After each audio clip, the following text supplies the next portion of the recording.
പ്രിയപ്പെട്ട ഉമ്മമാരോട് ഉപ്പമാരോട് ഞാനൊരു ചെറിയ നിർദ്ദേശം വെച്ചുകൊള്ളട്ടെ. നമ്മുടെ പ്രകൃതം ഒന്ന് മാറ്റേണ്ടതുണ്ട്. നിങ്ങൾ കേൾക്കുന്നുണ്ടോ? നമ്മുടെ പ്രകൃതം ഒന്ന് മാറ്റണം. അതെന്താ? നമ്മൾ ഈ മർക്കട മുഷ്ടിയെ ഒഴിവാക്കണം. ഇപ്പൊ വല്ലാണ്ടല്ല, എന്നാലും പിതാവ് എന്ന് പറഞ്ഞാൽ അവൈലബിൾ ആയിട്ടും അപ്രോച്ചബിൾ ആകാതിരിക്കരുത്. വീട്ടിൽ പിതാവ് ഉണ്ടാവും, എന്നാലും മക്കൾക്കാണ്ട് ചെല്ലാനൊരു പേടി, കാര്യങ്ങൾ പറയാനൊരു ഭയം. അതാണ് വാപ്പുണ്ട് പക്ഷെ സമീപിക്കാൻ പറ്റണില്ല. ആ അവസ്ഥയിലുള്ള പിതാവാകരുത്. പഴയ കാലത്ത് ഉണ്ടായിട്ടുണ്ടാവും, അതിന്റെ ഗുണം ഉണ്ടായിട്ടുണ്ട്. പക്ഷെ പുതിയ തലമുറ അത് ആഗ്രഹിക്കുന്നില്ല. പുതിയ തലമുറ എപ്പോഴും ഫ്രണ്ട്സ് ആയിട്ട് നടക്കുന്ന മാതാപിതാക്കളെയാണ് ആഗ്രഹിക്കുന്നതും ഇഷ്ടപ്പെടുന്നത്. അതുകൊണ്ട് ഞാൻ പറയുമ്പോൾ നിങ്ങൾക്കൊന്നും തോന്നരുത്, ആഴ്ചയിൽ ഒരു ദിവസം പറ്റുമെങ്കിൽ, ഇല്ലെങ്കിൽ 2 ആഴ്ച കൂടുമ്പോൾ ഒരു ദിവസമെങ്കിലും. ഇപ്പൊ പലരും ചെയ്യുന്നുണ്ട്, ഒന്നൊന്ന് പുറത്തു പോയിട്ട് ഫുഡ് കഴിക്കാം. ഇയാളിപ്പോ എന്തിനു വന്നതാ? ഹോട്ടലിൽ കൊണ്ടുപോകാൻ വന്നതാന്ന്. എനിക്ക് ഹോട്ടലൊന്നും ഇല്ല കേട്ടോ. കാരണം എന്താണെന്ന് വെച്ചാൽ അന്നെങ്കിലും അടുക്കളയിൽ ഒരു അസ്സലാമു അലൈക്കും പറയാൻ പറ്റണം. ചട്ടിയും പാത്രമൊക്കെ അവിടെ ഇരിക്കണാണ്ട് നമുക്കൊന്ന് ചിരിച്ചിങ്ങാണ്ട് ഇറങ്ങാൻ പറ്റണം. കാരണം ഇന്ന് പുറത്തുനിന്നാണ് ഫുഡ്. നിങ്ങളതിന് 10,000 രൂപ ചെലവാക്കണം എന്ന് ഞാൻ പറഞ്ഞില്ല, ചെറിയ തോതിലെങ്കിലും. ചെറിയ പൈസക്കും കിട്ടുമല്ലോ ഭക്ഷണം. അങ്ങനെ ഭാര്യ മക്കളെയും കൊണ്ടൊന്ന് ഔട്ടിങ്ങിന് പോകണം. അല്ലാതെ 24 മണിക്കൂറും കച്ചവടം. ഞാൻ കച്ചവടം ഒഴിവാക്കിയിട്ട് എങ്ങനെ പോയി? ഈ കച്ചവടം ആർക്ക് വേണ്ടിയിട്ട്? അവർക്ക് വേണ്ടിയിട്ടാണ്. അവസാനം കച്ചവടമൊക്കെ കഴിഞ്ഞ് 55-60 വയസ്സാകുമ്പോൾ നമുക്കൊന്ന് പെരയിലിരിക്കുമ്പോൾ അതിന് കുട്ടികൾ നമ്മളിൽ നിന്ന് അകന്നിട്ടുണ്ട്. കാരണം ഒറ്റ ദിവസം പോലും മക്കളെ കൂടെ ടൂർ പോയിട്ടില്ല, ഒറ്റ ദിവസം പോലും മക്കളെ കൂടെ ഒന്ന് ഫുഡ് കഴിക്കാൻ പോയിട്ടില്ല. ഇങ്ങനെ ഒരു പിതാവായാൽ എന്ത് ചെയ്യും? ഒരു ദിവസം പീടി അടച്ചിട്ടാണെങ്കിൽ അതിനുള്ള നഷ്ടം വന്നോട്ട് അതിലും വലിയ ലാഭം മക്കൾ എത്തുന്നുണ്ടാവും. ഇതേപോലെ പറ്റുമെങ്കിൽ രാവിലെ കുളിക്കാൻ പോകുമ്പോൾ നമ്മളെ പിടിച്ച് തള്ളേണ്ടത് നമ്മളെ മക്കളാണ്. വയസ്സന്മാർ ക്ഷമിക്കണം കേട്ടോ, പഴയ പിതാക്കന്മാർക്ക് അങ്ങനെ കഴിയില്ല. വല്ലാണ്ട് നമ്മളെ പഴയ പിതാക്കന്മാർക്ക് ഉള്ളൊരു രീതി എന്തായിരുന്നു വെച്ചാൽ, നമ്മളെ ഇവിടെ നിന്ന് കാണുമ്പോൾ അവിടുന്ന് എണീക്കണ മക്കൾ വേണമെന്നാണ്. അതൊക്കെ ചെയ്തു കൊടുക്കണം നമ്മൾ. പക്ഷെ വാപ്പനോട് കാര്യങ്ങൾ പറയാൻ പറ്റണ്ടേ? ഇന്ന് മൂത്ത മക്കൾ ഇളയ മോനെ വിടലാണ്. വാപ്പനോട് 500 ചോദിച്ചോക്കാം എന്ന് പറഞ്ഞു. എന്നിട്ട് ഇളയ മോൻ പോയിട്ട് കാക്കാക്ക് ഒരു 500 റുപ്യ വേണം എത്ര എന്ന് പറയാണ്. ഇതെന്താ ഇവനക്ക് നേരിട്ട് ചോദിച്ചാല്? ഇപ്പൊ ഈ ചെറിയ മോനക്ക് വിവരം വെച്ചു തുടങ്ങുമ്പോ പിന്നെ ഓന്റെ താഴെയുള്ള മോൻ ചോദിക്കേണ്ടി വരും പാപ്പാനോട്. ഡയറക്റ്റ് ആയിട്ട് ഡയലോഗ്സിനുള്ള സമയം കൊടുക്കണം. ആഴ്ചയിൽ ഒരു ദിവസമെങ്കിലും നമ്മൾ കുട്ടികളോടൊപ്പം ഇരിക്കണം. നിങ്ങൾ ചെയ്യണ്ടോ ഇല്ല എന്നുള്ളതല്ല, ഞാൻ പറയാം. എന്നിട്ട് ഈ ഉപദേശം എന്ന് പറയുന്ന സാധനം ആഴ്ചയിൽ ഒരിക്കൽ കൊടുത്താൽ മതി. അല്ലാതെ ദിവസത്തിൽ ഇങ്ങനെ മറ്റേ കുട്ടപ്പൻ വൈദ്യർ ഗുളികയ്ക്ക് എഴുതിയ 5 നേരം ഉപദേശിച്ച് നടക്കണം. ടോട്ടൽ അവർ ഒബ്സർവ് ചെയ്യുക. ആഴ്ചയിൽ ഒരു ദിവസം മാത്രം എന്ത് ചെയ്യുക? അവരൊന്ന് ഇരുത്തിയിട്ട് ഇങ്ങനെയൊക്കെ ചെയ്താൽ നന്നാകും കേട്ടോ എന്ന് പറയാം. ആഴ്ചയിൽ ഒരു ദിവസം നടക്കാവോ? അല്ലെങ്കിൽ അങ്ങനത്തെ ഒരു ഇൻസിഡന്റ് ഉണ്ടായാൽ മാത്രം ആ ഒരാഴ്ച കാത്തിക്കരുത്. അല്ലാതെ വെറുതെ ഉപദേശം കൊണ്ട് ഇങ്ങനെ നടക്കരുത്. ഉമ്മമാരോട് പ്രത്യേകിച്ചും ഞാൻ കൗൺസിലിംഗിൽ നിന്ന് മനസ്സിലാക്കിയത്, ഞാൻ ഇപ്പൊ കൗൺസിലിംഗ് നിർത്തിയിട്ടുണ്ട്, എന്നാലും എനിക്ക് മനസ്സിലാക്കാൻ പറ്റുമല്ലോ. മനസ്സിലാക്കുന്നത് പെൺമക്കൾക്ക് വലിയ സ്നേഹം ഉമ്മാരിൽ നിന്ന് കിട്ടണില്ല എന്ന്. അത് നിങ്ങളെ ബേജാറുകൊണ്ടാണ്. 16 വയസ്സാകുമ്പോൾ നിങ്ങൾ പുതിയാപ്പിളാരെ തിരഞ്ഞെടുക്കുകയാണ്. നടന്നോളിയും 19-ലും 20-ലൊക്കെ നിങ്ങൾ കെട്ടിച്ചോളിയും, കുഴപ്പമൊന്നുമില്ല.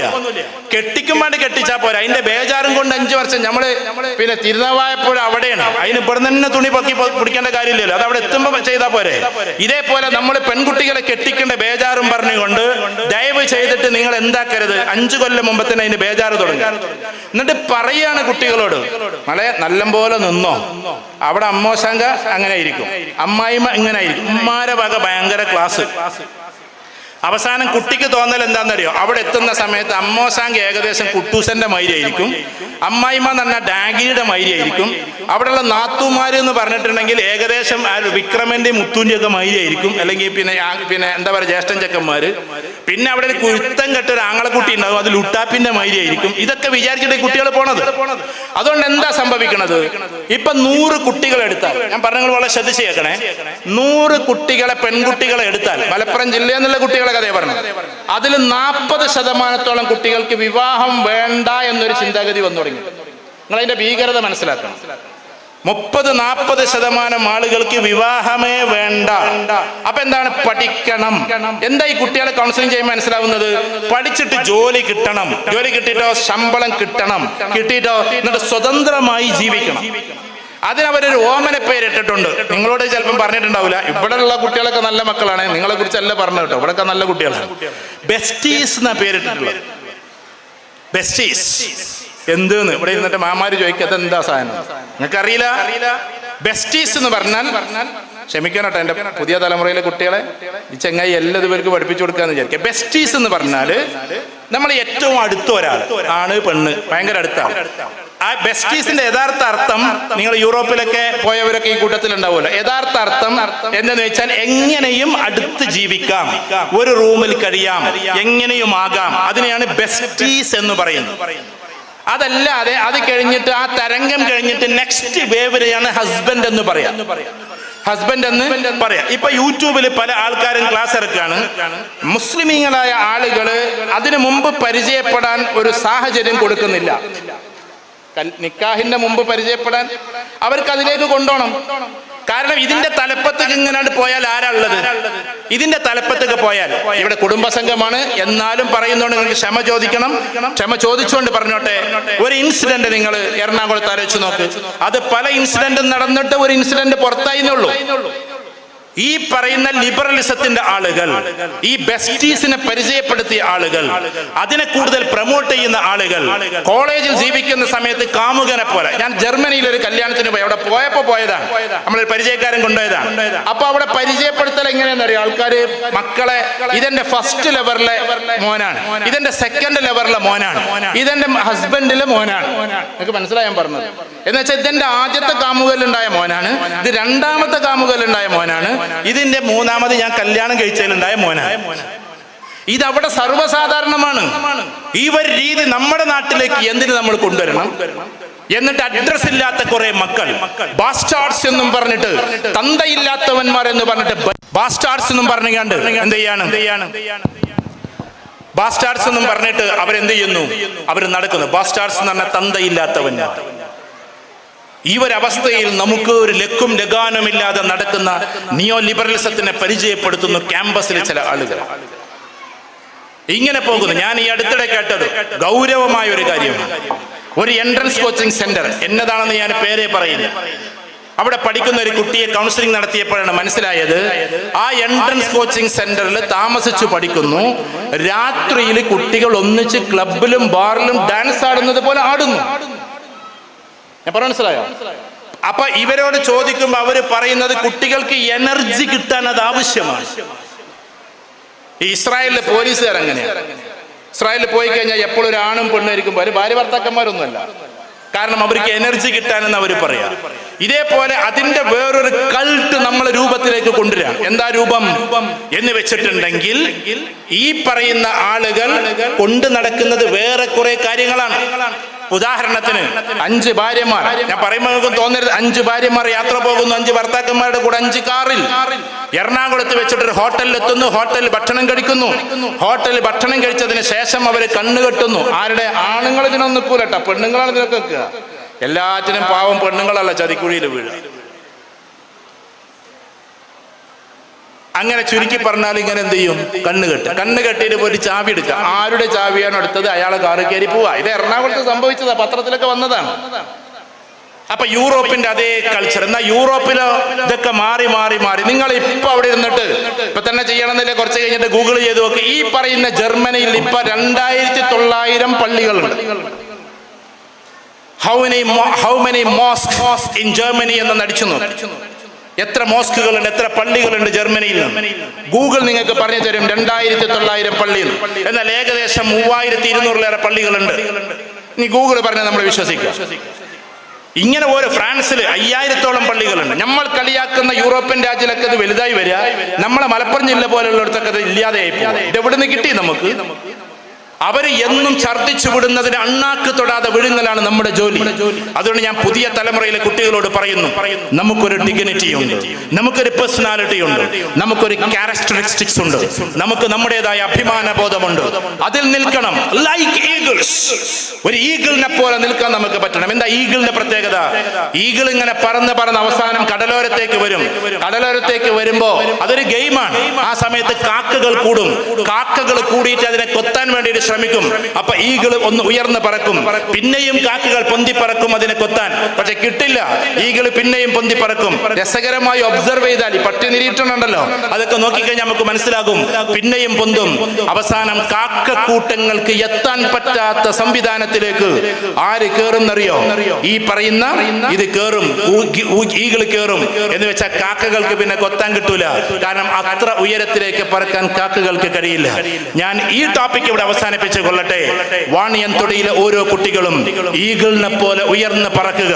താഴേക്കിടയിൽ പല രീതിയിലുള്ള കാക്കക്കൂട്ടങ്ങളും നിങ്ങളെ കൊത്താൻ വേണ്ടിയിട്ട് വരും. ആ സമയത്തൊക്കെ നിങ്ങൾ ഉയർന്ന് പറഞ്ഞു നിൽക്കണം. അവരോട് കൊത്തുകൂടാൻ നിങ്ങൾ നിൽക്കരുത്. കാരണം അവരെ ലോക്കൽ കാക്കകളായിട്ട് നിങ്ങളുടെ മനസ്സിൽ കൊണ്ടെത്തണം. എന്നിട്ട് കുടുംബത്തിലും അങ്ങനെ തന്നെ. ഞാൻ കുടുംബം പറയുമ്പോൾ എനിക്കൊന്നും തോന്നരുത്. കുടുംബത്തിൽ ചിലപ്പോൾ നിങ്ങൾ കാര്യം തീരുമാനിക്കുന്ന ഒരാളായിരിക്കും. മധ്യസ്ഥന്മാര് എന്ന് പറഞ്ഞാൽ ഈ ലോകത്തിലെ ഏറ്റവും ഇടങ്ങേറ് പിടിച്ചൊരു പണിയാണ് മധ്യസ്ഥ പണി. ഭാവിയിൽ നിങ്ങൾക്ക് ഈ കുടുംബസംഗമം കഴിഞ്ഞാൽ കുറെ മധ്യസ്ഥം വരും കേട്ടോ. കേറി ഇടപെട്ടാലുള്ള പ്രശ്നം എന്താണെന്നറിയോ? കാരണം നമുക്ക് കുടുംബക്കാരെ കൂടെ വെക്കാൻ പറ്റില്ല. ഒരു മധ്യസ്ഥൻ എന്ന് പറഞ്ഞാൽ പേര് തന്നെ ഉണ്ട്, മധ്യസ്ഥം. മധ്യത്തിലാണ് സ്ഥാനം, അതാണ് മധ്യസ്ഥൻ. മധ്യത്തിലാണ് സ്ഥാനം. അപ്പൊ നമ്മുടെ എളാപ്പയാണെന്ന് വിചാരിച്ചോ, അല്ലെങ്കിൽ നമ്മുടെ മൂത്താപ്പയെന്ന് വിചാരിച്ചോ, പണ്ടത്തെ കാലത്ത് അവരെ കുറ്റപ്പെടുത്തല്ല, ആരാണോ നമ്മളെ വിളിക്കാൻ വന്നത് അയാളെ കൂടെ വെക്കും മധ്യസ്ഥന്മാർ. ഇന്നെ ആദ്യം വിളിച്ചത് ഓനാന്നറിയാം. അത് ഞാൻ തെറ്റാന്ന് പറയല്ല, അതൊരു അനീതിയാണ്. ഉമർ റളിയല്ലാഹു അൻഹുവിന്റെ ചരിത്രങ്ങൾ വായിച്ചു നോക്കി. ഒരു മുസൽമാനും ഒരു ജൂതനും തമ്മിൽ പ്രശ്നം പരിഹരിക്കാൻ വേണ്ടി വരുന്നു. അവിടെ ന്യായം ജൂതന്റെ കയ്യിലായിരുന്നു. അവസാനം അത് വിധി ജൂതന് അനുകൂലമാകുന്നു. കാരണം വിധിയെയാണ് നോക്കേണ്ടത്, ഒരിക്കലും എന്തിനെയല്ല, നീതിയെ നോക്കണം. അപ്പൊ ഉദാഹരണത്തിന് നമ്മുടെ കുടുംബത്തിൽ ഒരു പ്രശ്നം ഉണ്ടായിരുന്നു വെക്കുക. ഇപ്പൊ നിങ്ങളുടെ കുടുംബത്തിൽ നിന്ന് ഒരു കുട്ടിയെ കല്യാണം കഴിച്ചു കൊണ്ടുവന്നു. ആ കുട്ടിയെ ചിലപ്പോൾ നിങ്ങൾ ഒഴിവാക്കി. ആ ഒഴിവാക്കിയ കേസുമായി ബന്ധപ്പെട്ടിട്ട് നിങ്ങളുടെ വീട്ടിൽ മധ്യസ്ഥം നടക്കാൻ. അപ്പൊ നിങ്ങളുടെ മൂത്താപ്പാന്റെ പേരക്കുട്ടിയായിരിക്കും ചിലപ്പോൾ ഈ ആൺകുട്ടി. പക്ഷെ ഒരിക്കലും നിങ്ങൾ എന്ത് ചെയ്യരുത്, അതിന്റെ പേരിൽ അപക്വത കാണിക്കരുത്. മൂത്താപ്പാന്റെ കുട്ടി എന്നുള്ളതൊക്കെ ശരിയാണ്. നാളെ കോടതിയിൽ നമ്മൾ എഴുന്നേറ്റ് നിൽക്കേണ്ടതാണ്. അള്ളാഹുവിന്റെ ദർബാറിൽ ലിമനിൽ മുൽകുൽ യൗം ലില്ലാഹിൽ വാഹിദിൽ ഖഹാർ. ഇന്നത്തെ ദിവസത്തിന്റെ ഉടമസ്ഥനായി ഞാനല്ലാതെ ആരുണ്ട് എന്ന് വിളിച്ചു ചോദിക്കുന്ന ഒരു ദിവസമുണ്ട്. മാലാഖമാരും ജിന്നുകളും മനുഷ്യരും പേടികൊണ്ട് വിറച്ചിട്ട് അങ്ങനെ അന്തിച്ചു നിൽക്കുമ്പോൾ അല്ലാഹു ചോദിക്കുക, ലിമനിൽ മുൽകുൽ യൗം ലില്ലാഹിൽ വാഹിദിൽ ഖഹാർ. എല്ലാ പ്രവാചകന്മാരും അപ്പോഴുണ്ടാകും, ജിന്നുകളും മലായികത്തും ഉണ്ടാകും. അവരെല്ലാവരും പേടിച്ചു വച്ച സ്വരത്തിൽ ഇങ്ങനെ നിൽക്കുമെന്നാണ്. അത്ര വലിയ ആധിപത്യത്തിന്റെ, സർവാധിപത്യത്തിന്റെ, സമഗ്രാധിപത്യത്തിന്റെ, സർവദേശത്വത്തിന്റെ ഉടമസ്ഥന്റെ പേരാണ് ജല്ല ജലാലു. അവനാണ് അല്ലാഹു സുബ്ഹാനഹു വ തആല. അവന്റെ മുമ്പിൽ നാളെ നമുക്ക് എഴുന്നേറ്റ് നിൽക്കണമെങ്കിൽ നിങ്ങൾ ഖുർആൻ എടുക്കുമ്പോൾ മനസ്സിലാകും, മധ്യസ്ഥത എനിക്ക് ഇഷ്ടമാണ്. ഇന്നല്ലാഹ യുഹിബ്ബുൽ എന്ന് പറഞ്ഞിട്ട് അല്ലാഹു പറയുന്നുണ്ട്. മധ്യസ്ഥം അത് യഥാർത്ഥത്തിൽ നീതിപൂർവ്വം വീതിക്കുന്നവനെ ഞാൻ സ്നേഹിക്കുന്നു എന്ന് അല്ലാഹു വിശുദ്ധ ഖുർആൻ പറയുന്നുണ്ട്. അത് നമ്മുടെ എളാപ്പാന്റെ മോനാണ്, മൂത്താപ്പാന്റെ മോനാണെന്ന് നോക്കിയിട്ട് നമ്മൾ തെറ്റുണ്ടാക്കാൻ പാടില്ല. അപ്പൊ മധ്യസ്ഥത വലിയൊരു പണിയാണ്. ഈ സമയത്ത് ചിലപ്പോൾ നമ്മൾ എതിർക്കാൻ ആൾക്കാരുണ്ടാവും. ചിലപ്പോൾ നമ്മളെ സ്വന്തം എളാപ്പ നമ്മളായിട്ട് തെറ്റിന്ന് വരും, മൂത്താപ്പ ചിലപ്പോൾ തെറ്റിന്ന് വരും, അപവാദങ്ങൾ പറഞ്ഞിന്ന് വരും. അതിന് തല്ലുകൂടാൻ നിൽക്കരുത്, നേരെ മുകളിലേക്ക് പറഞ്ഞേക്കണം. കാരണം ഇതെല്ലാം നമ്മുടെ പണി.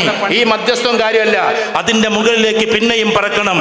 പിന്നെയും കാക്കക്കൂട്ടങ്ങൾ കൊത്താൻ വേണ്ടി വരുമ്പോ പിന്നെയും പറക്കണം. കാരണം മധ്യസ്ഥന്മാർ എപ്പോഴും നീതിയുക്തമായി പെരുമാറാവും. ഇത് കുടുംബത്തിൽ നടക്കാൻ പോകുന്ന ഒരു കാര്യമാണ്. ഇനി ഈ കുട്ടികൾക്ക് ഇങ്ങനെ വളർന്നു പോകണമെങ്കിൽ, ഞാൻ എന്റെ സംസാരം ചുരുക്കാൻ, ഇത് വളർന്നു പോകണമെങ്കിൽ എന്ത് ചെയ്യണമെന്നറിയോ? വളരെ സൗമ്യമായിട്ടൊന്ന് ഇരുന്നൊന്ന് കേൾക്കിൻ, ആകെ കുറഞ്ഞ സമയം ഉണ്ടാവുള്ളൂ. ഏറ്റവും ഉയർന്നു പോകണമെങ്കിൽ ചെയ്യേണ്ട പണി എന്താ? നമ്മുടെ വീട്ടിൽ ഒരു അന്തരീക്ഷം ഉണ്ടാക്കി കൊടുക്കണം.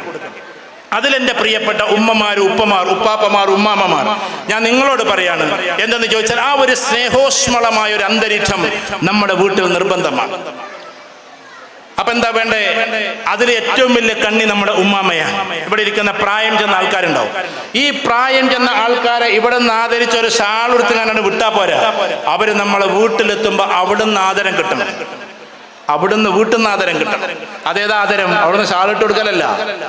ഈ മരോള് എന്ന് പറഞ്ഞ ഈ കുട്ടികളെ ഉമ്മ ഉണ്ടല്ലോ, ഈ അമ്മായിമ്മനെ ഉമ്മ വെക്കുന്ന ഒരു കാലം വരെ. അമ്മായിമാരെ ഉമ്മ വെക്കലാകെ അജ്ജിനേറ്റ പോകുമ്പോഴാണ് നമ്മളെ നാട്ടിൽ. അതല്ലാതെ ഒരു കൂട്ടുകാരിയെ പോലെ അമ്മായിമ്മയും മരുമക്കളും വലിയൊരു ബന്ധമുണ്ടാകും. ഈ ഉമ്മാമാനെ നോക്കാൻ കഴിയണം. ഇന്ന് പല സ്ഥലത്ത് ഈ പ്രായം ചെന്നവരെ നോക്കാൻ ആൾക്കാരില്ല, അവരൊരു സൈഡായി പോവാണ്. ഞാൻ വാണിയൻതൊടിയിലെ ആൾക്കാരോട് പറയാണ്, ചെയ്താലും ചെയ്തില്ലെങ്കിലും പ്രായം ചെന്നവരായിട്ട് മാത്രം ഒരു യാത്ര നടത്തണം. നിങ്ങൾക്ക് കഴിയുന്നുണ്ടെങ്കിൽ ഒരു ബസ് വിളിക്കുക, 65-70 വയസ്സായ ആൾക്കാരെയും കൊണ്ട് ഒരു ഒറ്റ പോക്ക്. ഞാൻ പോയിട്ടുണ്ട്. ഇവർ പറഞ്ഞ കാൽമടത്തിലെ വേസന്മാരായിട്ട് ഒരിക്കൽ വയനാടും പോയി, ഒരിക്കൽ കൊച്ചിയിലും പോയി. കൊച്ചി ആദ്യമായിട്ട് കാണുന്ന ഏകദേശം 30ഓളം ആൾക്കാരുണ്ടായിരുന്നു. 30ഓളം ആൾക്കാർ. നല്ല രസമായിരിക്കും. തോണി കൊണ്ടുപോവുക, അതേമാതിരി നല്ല റിസോർട്ടിൽ താമസിപ്പിക്കുക. അവരിതൊന്നും കണ്ടിട്ടാണ്. ചിലപ്പോൾ കർഷകരായിട്ടുള്ള എവിടേക്കും തിരിയാത്ത ആൾക്കാരായിരിക്കും. അതുകൊണ്ട് അവരെയും കൊണ്ട് പോയാൽ പഴയ കഥകൾ പറയും. ബസ് നമ്മൾ പഴയ കല്യാണത്തെക്കുറിച്ച് ചോദിച്ചറിയണം. പെട്രോൾ മാക്സിന് മുമ്പുള്ള ചൂട്ടിനെ പറ്റി, അല്ല റാന്തൽ വിളക്കിനെ പറ്റി ചോദിച്ചറിയണം. അതിനു മുമ്പുള്ള ചൂട്ടിനെ പറ്റി ചോദിച്ചറിയണം. അങ്ങനെ ചൂട്ട് കത്തിച്ചിട്ട് രാത്രിയിൽ പുതിയാപ്പുള പോയ കഥകൾ ഒരു പറഞ്ഞുതരും. ചുരുക്കി പറഞ്ഞാൽ തിരിച്ചു വരുമ്പോഴേക്ക് 50 വയസ്സന്മാരും പ്രഭാഷകരായി മാറിയിട്ടുണ്ടാവും. അതിന് കുറച്ച് ചെറുപ്പക്കാർ കൂടിയും പോകണം. ഇങ്ങനെ ഇവരെ പരിഗണിക്കണം. ഞാൻ പറയാം, നിങ്ങൾക്ക് അങ്ങനെ ഒന്നും വിചാരിക്കരുത്. അവാർഡ് കൊടുക്കുമ്പോൾ അടുത്ത വാണിയം തുടരും. ഇവിടെ നിങ്ങൾ കൊടുക്കണ്ടോ എന്ന് എനിക്ക് അറിഞ്ഞുകൂടാ. ഈ കുടുംബത്തിൽ ഏതെങ്കിലും ഒരു പാവം മനുഷ്യനുണ്ടാവും. ഇവിടെ ഇപ്പൊ പഠിച്ചവർക്ക് കൊടുത്തു, ഹാഫലിങ്ങൾക്ക് കൊടുത്തു, മുതിർന്നവർക്ക് കൊടുത്തു. പക്ഷെ ഇവിടെ ഏതോ ഒരു മൂലക്കൽ ഒരു പിതാവിരിക്കുണ്ടാവും. 3 പെൺകുട്ടികളെ കഷ്ടപ്പെട്ട് കെട്ടിച്ചാളായിരിക്കും. ഇപ്പോഴും ചിലപ്പോൾ കൂലിപ്പണിക്കാരനായിരിക്കും. കൈക്കോട്ട് മാന്താൻ പോകലായിരിക്കും ഇപ്പോഴും ചിലപ്പോൾ പണി. ആ സാധുവിനെ വിളിച്ചിട്ട് ഇതാ 3 മക്കളെ നല്ല രീതിയിൽ കെട്ടിച്ചയച്ച സാധാരണക്കാരൻ എന്ന അവാർഡ് ഈ പാവത്തിന് കൊടുക്കുമ്പോഴാണ് നമ്മൾ വാണിയം തൊടി എന്ന് പറയുന്ന സുന്ദരമായ ഉദാത്തമായ കുടുംബമായി മാറുന്നത്. ഇത്തരം ഫംഗ്ഷനിൽ പങ്കെടുക്കാൻ പറ്റാത്ത ആൾക്കാരുണ്ടാവും. ഉദാഹരണത്തിന് ഓട്ടിസം ബാധിച്ച കുട്ടികളുള്ള ഒരു മാതാവുണ്ടാവും.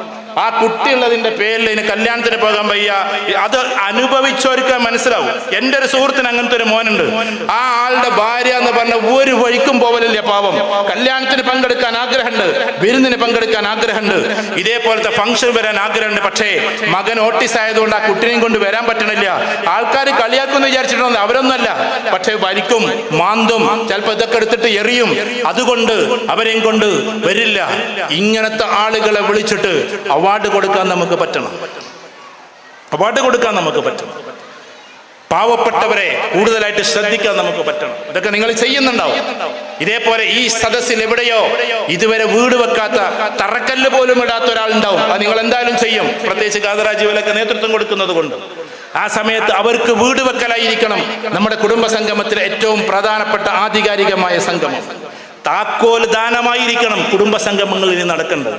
നമ്മുടെ കുടുംബത്തിലെ പാവപ്പെട്ടവർക്ക് വേണ്ടി. വിധവകളെ ആരെങ്കിലും സഹായിച്ചാൽ അവൻ സ്വർഗത്തിൽ എൻ്റെ കൂടെ ഇതുപോലെയാണെന്ന്. നമ്മുടെ കുടുംബത്തിൽ ഒരുപാട് ഭർത്താക്കന്മാര് മരിച്ചുപോയവരോ ചിലപ്പോൾ തലാഖ് ചൊല്ലിയിരിക്കുന്നവരുണ്ടാകും. അവർക്കുള്ള സ്റ്റൈപ്പൻഡ് കൊടുക്കണം. ഉമർ റളിയല്ലാഹു തആല ഭരണാധികാരിയായിട്ട് ഫൈസിമാരൊക്കെ ഇരിക്കുന്ന അവരോട് ചോദിച്ചു നോക്ക്. ആദ്യം വെച്ചത് എന്താണെന്നറിയോ? ഉമർ റളിയല്ലാഹു തആല ഖിലാഫത്തിലേക്ക് വന്നിട്ട് ആദ്യമുള്ള പരിഷ്കാരത്തിൽ ലോകത്തിൽ ആദ്യമായി നമ്മുടെ മുൻ ചീഫ് സെക്രട്ടറി ആയിരുന്ന DGP ആയിരുന്ന അലക്സാണ്ടർ ജേക്കബ് സാർ പറയുന്നുണ്ട്, ലോക ചരിത്രം എടുത്ത് വായിച്ചാൽ അതിന് മുമ്പോ ശേഷമോ എന്ന് പറഞ്ഞിട്ട് അദ്ദേഹം പറയാണ്, ആദ്യമായിട്ട് വിധവകൾക്ക് പെൻഷൻ അനുവദിച്ചത് ഖലീഫ ഉമർ റളിയല്ലാഹു തആല അൻഹുവാണ്. അത് ആരിൽ നിന്ന് പഠിച്ചതാ? റസൂലുള്ളാഹി സ്വല്ലല്ലാഹു അലൈഹി വസല്ലമയിൽ നിന്ന് പഠിച്ചതാണ്. അതുകൊണ്ട് അങ്ങനെയുള്ള ആളുകളെ സഹായിക്കലും കൂടിയാണ്. അതിനൊക്കെ നല്ലൊരു അന്തരീക്ഷം വരണ്ടേ. ഇന്നും നമ്മുടെ വീടുകൾ പരസ്പരം തർക്കാണെങ്കിലോ അസൂയാണെങ്കിലോ നിങ്ങളൊന്ന് ആലോചിച്ച് നോക്കി. ഇപ്പൊ ഈ വാണിയം തൊടി കുടുംബത്തിൽ നിന്ന് ഒരാൾ ഗൾഫിലൊക്കെ പോയിട്ട് നല്ല ഉഷാറായി എന്ന് വിചാരിക്കും. അത്യാവശ്യം കുഴപ്പമില്ലാത്തൊരു ബെൻസ് കാറായിട്ടൊക്കെ നടക്കുന്നുണ്ട്. നമുക്ക് എന്തിനാണ് അസൂയ? അവനെ ചാനലൈസ് ചെയ്യാൻ പറ്റണം. നമ്മളെ കുടുംബത്തിൽ സാമ്പത്തിക സ്വസ്ഥത ഉണ്ടെങ്കിൽ അയാളെ കൊണ്ട് കുറെ സഹായം കിട്ടുമല്ലോ. അതിൽ നമ്മൾ അസൂയ വെക്കല്ല. ഈ അസൂയ എന്ന് പറഞ്ഞ സാധനം വന്നാല് അത് പിന്നെ കണ്ണേറായിട്ട് മാറും. അൽ ഐനു ഹഖ്ഖുൻ എന്നാണ്. ഇവിടെ ചിലപ്പോ സുന്നികളായ ആൾക്കാരുണ്ടാവും, ഞാനൊക്കെ അതിൽപ്പെട്ടതാണ്. സലഫികളായിട്ട് ആൾക്കാരുണ്ട്, ജമാഅത്തെ ഇസ്ലാമിയുണ്ട്, പലതും ഉണ്ടാവും. പക്ഷെ ആരും തർക്കിക്കാതെ വരുന്ന ഒരു സാധനമാണ് അൽ ഐനു ഹഖ്ഖുൻ. ഹക്കാണ് ഐന് അഥവാ കണ്ണെന്ന് കണ്ണേർ എന്ന് പറഞ്ഞാൽ അത് സത്യമാണ്. ഒരു മനുഷ്യൻ എന്തെങ്കിലും ആയിട്ട് അതിനോട് അസൂയപ്പെട്ടാൽ കണ്ണേറായി മാറും. ആ മനുഷ്യൻ ഭസ്മം പോലെയാകും. അതിനുള്ള പ്രതിവിധികളുണ്ട് ദീനില്. അതുകൊണ്ട് രാവിലെ വൈകുന്നേരമൊക്കെ ഇന്ന ദിക്റുകളൊക്കെ ചൊല്ലി കയ്യിലൂതിയിട്ട് മേനി തടവാനൊക്കെ പറയുന്നത് അതുകൊണ്ടാണ്. ഞാൻ പറയുന്നത് എന്തെന്ന് വെച്ചാൽ, എന്തിനാണ് നമുക്ക് നമ്മുടെ കുടുംബത്തിലെ കുറച്ച് ഉയർന്ന ആൾക്കാരോട് ഇത്രമാത്രം ബാഫക്കീത്തങ്ങൾ, നമ്മുടെ പിന്നെ ഇത് പറയല്ലോ കേട്ടോ, ബാഫക്കീത്തങ്ങളോട് ഒരിക്കൽ പറഞ്ഞു, നിങ്ങളെ കൂട്ടത്തിൽ കുറച്ച് സമ്പത്തുള്ളവരുണ്ടല്ലോ. ബാഫക്കീത്ത കൊടുത്ത മറുപടി എന്താണെന്നറിയോ? അതുണ്ടാവണം, എന്നാൽ അവിടെ നിന്ന് കണ്ട് എടുക്കാതിരിക്കുള്ളൂ, അങ്ങോട്ട് കൊടുക്കാനും വേണം ആൾക്കാർ. മനസ്സിലായോ? ഇങ്ങോട്ട് എടുക്കാതെ അങ്ങോട്ട് കൊടുക്കാനും വേണം ആൾക്കാർ. അതുകൊണ്ട് നമ്മുടെ കുടുംബത്തിൽ സമ്പത്തുള്ളവർ ഉയർന്നു വരട്ടെ. ബിസിനസ്സുകാർ ഉയർന്നു വരട്ടെ. അവർ ഉയരാൻ വേണ്ടി നമ്മൾ പ്രാർത്ഥിക്കണം, അവർക്ക് വേണ്ടി ദുആ ചെയ്യണം. ചിലപ്പോൾ കുടുംബത്തിലെ എനിക്കറിയാം, ഉദാഹരണത്തിന് ഞാൻ വ്യക്തിയെ പറയാന്ന് വിചാരിക്കുന്നത്, നെക്സ്റ്റ് ഫാമിലിയിൽ പാവം ഒരു ബഷീർക്ക് ഉണ്ടായതുകൊണ്ട് ആ ആളുടെ ജ്യേഷ്ഠനും അനിയനും മക്കളും അമ്മയുടെ മക്കളും എല്ലാവരും ഉയർച്ചയിലായി. ഒരൊറ്റ വ്യക്തിയാണ് ഇവരൊക്കെ ഉയർത്തിക്കൊണ്ടുവരുന്നത് എന്ന് നമ്മൾ അറിയാം. എത്രയോ കുടുംബത്തിൽ അങ്ങനെ ആൾക്കാരാണ്. ഇപ്പൊ അസ്ലമിന്റെ കുടുംബം കൽപ്പകഞ്ചേരിയിലെ അസ്ലം ഉയർന്നാണ്ട് പോയപ്പോ എല്ലാരും അതേപോലെ ആക്കി. ഒരു വ്യക്തി ചിലപ്പോൾ ഉയർന്നു വന്നാൽ മതിയാവും. അതുകൊണ്ടാണ് എല്ലാവരും ഉയർന്നത് ഞാൻ പറയല, അത് തുടക്കം അങ്ങനെയാണ്. അപ്പൊ ഈ ഇരിക്കുന്ന കുടുംബത്തിലെ ഏതെങ്കിലും ആൾക്കാർ സമ്പന്നരാകുമ്പോഴേക്ക് നമുക്കൊരിക്കലും അസൂയ വരരുത്. ഇതേപോലെ തന്നെ ചിലപ്പോ ഇനി അങ്ങനെ പറഞ്ഞു എന്ന് വിചാരിക്കണ്ട, നമ്മളിലേക്ക് 3 മരുമക്കൾ വന്ന് അതിലൊരാളൊന്ന് കുറച്ച് വിദ്യാഭ്യാസം ഉണ്ട്, അതിന് മറ്റു 2 ആൾക്കും ഇങ്ങനെ എന്താക്കി കൊടുക്കണ്ട, അത് ദേഷ്യം തോന്നണ്ട. കാരണം ആ കുട്ടിക്ക് വിദ്യാഭ്യാസം ഉണ്ടായത് നിങ്ങളെ കുഴപ്പമില്ല, അതിന്റെ കുഴപ്പമില്ല, അത് പഠിച്ചതിന്റെ കുഴപ്പമാണ്. പക്ഷെ ആ വിദ്യാഭ്യാസമുള്ള ആൾക്കും ചായാച്ചാൻ അറിയണം. ഈ സാധുക്കൾ മാത്രം ഇങ്ങനെ അടുക്കളയിൽ നിന്ന് തിരിയാ ഞാൻ ഭയങ്കര വിദ്യാഭ്യാസ വിചക്ഷണയാണെന്നും പറഞ്ഞിട്ട് നടക്കരുത്. എല്ലാവരും കൂടി സുഹൃത്തുക്കളായി നടക്കണം. വിദ്യാഭ്യാസമുള്ളവർക്ക് അത് ഉണ്ടാകട്ടെ, സമ്പത്തുള്ളവർക്ക് അത് ഉണ്ടാകട്ടെ. ഒരാൾ അത്യാവശ്യം കുഴപ്പമില്ലാത്ത വാഹനം വാങ്ങിക്കുകയാണെങ്കിൽ ഉണ്ടാവട്ടെ. ഒരാൾ നല്ലൊരു വീട് വെച്ച്, നിങ്ങളെ വാണിയം തൊഴിൽ ഒരാൾ വലിയൊരു വീട് വെച്ച്, എന്നിട്ട് ഇങ്ങനെ മാസത്തിൽ നിങ്ങളെ സംഗമം അവിടെ നടക്കുകയാണെങ്കിൽ നിങ്ങൾക്ക് വലിയ ചിലവൊന്നുമില്ലല്ലോ. അല്ല, അങ്ങനെ തന്നെ. അതിന് നമ്മൾ അസൂയപ്പെടണ്ട. ഇപ്പൊ ഇങ്ങക്ക് ദുആ ചെയ്യാൻ നിങ്ങളെ കുടുംബത്തിൽ തന്നെ ഉസ്താദുമാരുണ്ടാകുമ്പോൾ അതൊരു രസമാണ് അല്ലെ? നിങ്ങളെ കുടുംബത്തിൽ തന്നെ പൈസ എടുക്കാനുള്ള ആൾക്കാരുണ്ടാകുമ്പോൾ അതൊരു രസമാണ്. ഇങ്ങനെ നമ്മുടെ കുടുംബത്തിൽ ഓരോരുത്തരും ഉയർന്നു വരട്ടെ. നമ്മളിപ്പോ ഇന്ന് മത്സരിക്കുന്നത് എന്താന്ന് പറഞ്ഞാൽ, നമ്മളെ മകൻ എങ്ങനെങ്കിലും ഡോക്ടറാവണം. കാരണം എന്താണ്? ഏടത്തിൻ്റെ മോൻ ഡോക്ടറാണ്, അതാണ് കാരണം. അപ്പൊ മക്കളെ വെച്ചിട്ട് മത്സരിക്കുക. ഈ മക്കളെ വെച്ചിട്ട് എന്തിനു മത്സരിക്കണം? നമ്മളെ മക്കൾ ചിലപ്പോൾ വേറെ ആയിരിക്കും പഠിക്കേണ്ടത്. എല്ലാവരും ഡോക്ടർ ആവണമെന്നില്ല.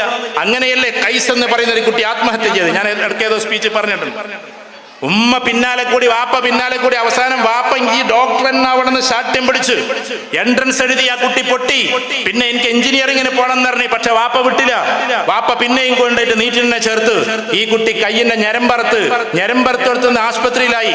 ആശുപത്രി പോയപ്പോ വാപ്പ അവിടുന്ന് സമാധാന വാക്കല്ല പറഞ്ഞത്, പത്രത്തിൽ വന്നതാണ്. അതുകൊണ്ടാണ് പരസ്യമായിട്ട് പറഞ്ഞത്. വാപ്പ പറഞ്ഞ എന്താന്ന് പറയുക, ഈ കയ്യെ മുറിച്ചാലും ശരി കഴുത്ത് മുറിച്ചാലും ശരി നീ ഡോക്ടറായേ പറ്റൂന്ന് വാശിപൂർവ്വം വാപ്പ പറഞ്ഞു. അന്ന് രാത്രിയാണ് കൈസ് എന്ന് പറയുന്ന കുട്ടി കേരളത്തിൽ അറിയപ്പെടുന്ന വലിയ യൂണിവേഴ്സിറ്റി, വലിയ മെഡിക്കൽ കോളേജിൽ നിന്നും താഴോട്ട് ചാടി ആത്മഹത്യ ചെയ്തത്. നമ്മുടെ കുട്ടികളെ വാശി കൊടുത്ത് അവസാനം ഒരു ആത്മഹത്യ ചെയ്യുന്ന അവസ്ഥയിലേക്ക് കൊണ്ടുപോകരുത്. നമ്മളെ കുട്ടികൾ നമുക്ക് ഇഷ്ടമുള്ളത് പഠിക്കട്ടെ, അവർക്ക് ആഗ്രഹമുള്ളത് പഠിക്കട്ടെ. പക്ഷെ ഏറ്റവും ടോപ്പ് റേഞ്ചിൽ പഠിപ്പിക്കണമെന്ന് മാത്രമേ ഞാൻ അതിൽ പറയുന്നുള്ളൂ. അതിന് നമ്മുടെ കുടുംബത്തിൽ ചില സാഹചര്യങ്ങൾ ഉണ്ടാകണം. ഞാൻ അവസാനിപ്പിക്കുന്നു. എന്റെ പ്രിയപ്പെട്ടവരെ, അതിൽ ആദ്യം തുടങ്ങേണ്ടത് എവിടുന്നറിയോ? ഇതാ ഇവിടെ ഇരിക്കുന്ന വല്യപ്പമാർ. ആ വല്യപ്പമാർക്ക് വീട്ടിൽ ഒരു സ്വസ്ഥത ഉണ്ടാകണം. ഒരു വീട്ടില് കുറച്ച് ആൾക്കാർ പോയി പാലിയേറ്റീവിന്റെ, എന്നിട്ട് കിടക്കുന്ന രോഗിയാണ്, വയസ്സായ ആണാണ്. അതിന് ജ്യൂസ് കൊടുക്കാൻ, പേരക്ക ജ്യൂസാ കൊടുത്തേ. കാരണം അതിന് വയറ്റിന് ശരിക്കും പോവാത്തോണ്ട് കൊടുക്കേണ്ട ഒരു സാധനം പേരക്ക ജ്യൂസ്. ഡോക്ടർ പറഞ്ഞ നിർദ്ദേശപ്രകാരം കൊടുത്തേ പേരക്ക ജ്യൂസ്. വന്നിട്ട് ഒരൊറ്റ തട്ടലാണത്രേ ഈ പെണ്ണ് വന്നിട്ട്, അത് മരുവോള് വന്നിട്ട്, നിങ്ങൾ എന്തിനാ അത് കൊടുക്കണമെന്ന് ചോദിച്ചു. അത് കൊടുക്കണമെന്ന് പറഞ്ഞാൽ അത് വയറ്റിന്ന് പോകാത്തോണ്ടാ, അത് നിങ്ങൾ വൃത്തിയാക്കി വന്നിട്ട് നിങ്ങൾ ഇതും കൊടുത്തോണ്ടാണ്. അപ്പൊ ഇവര് വന്ന് കുളിപ്പിച്ച് പുതിയ വസ്ത്രം ഇടിപ്പിച്ച് ഒന്നാകെ ശീലൊക്കെ പൊതിഞ്ഞു കെട്ടി എന്നിട്ടാണ് ഈ ജ്യൂസ് കൊടുക്കുന്നത്. എന്നിട്ട് മരുമകൾക്ക് നോക്കാൻ താല്പര്യമില്ല. പാവം പാലിയേറ്റീവിന്റെ കുട്ടികൾ അവര് സങ്കടത്തോടു കൂടി ഇറങ്ങി വരിക. അവരെന്നോട് പറയാണ്, എന്റെ വീട്ടിൽ വന്നിട്ട് പറഞ്ഞ സംഭവമായി പറഞ്ഞത്, സാറേ ചിലയിടത്തേക്ക് പോകാൻ തോന്നൂല, കാരണം അവരിങ്ങനെ ഒരു മുടക്കാച്ചരക്കായിട്ടാണ് ഇവരൊക്കെ നോക്കുന്നത് എന്നാണ്.